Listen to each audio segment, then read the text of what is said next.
In this lesson 2, we will talk about why we should use PGP.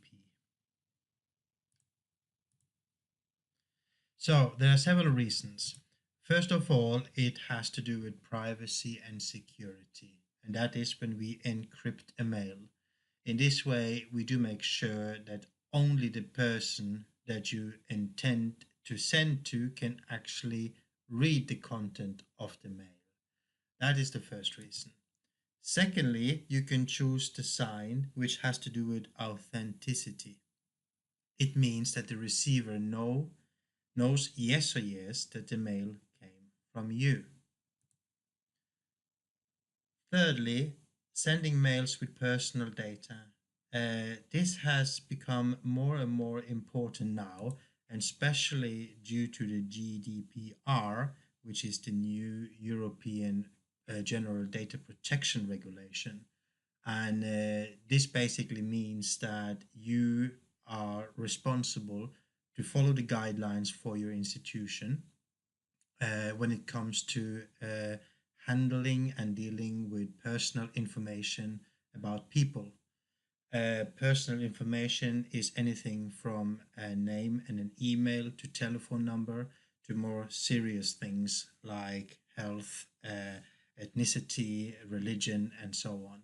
So basically, everything that you can recognize a person on or trace a person on, that is considered to be covered under the General Data Protection Regulation.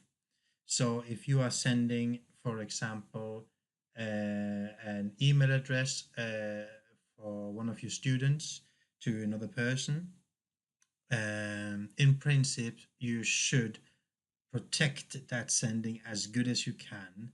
And in this way, PGP is a good way to do that. In Denmark, they have something called NemID, that is a governmental alternative system. However, within an institution, sometimes you only have 2 or 3 or 4 people who have actually ordered this, and the rest of the staff has not ordered this system.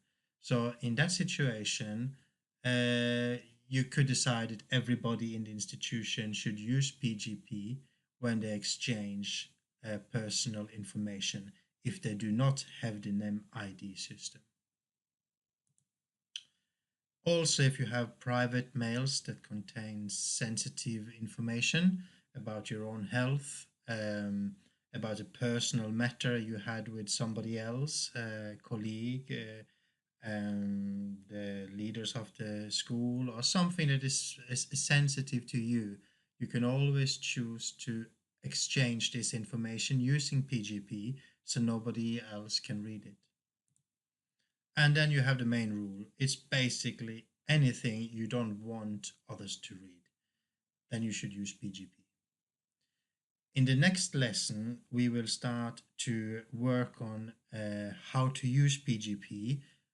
So see you again in lesson 3.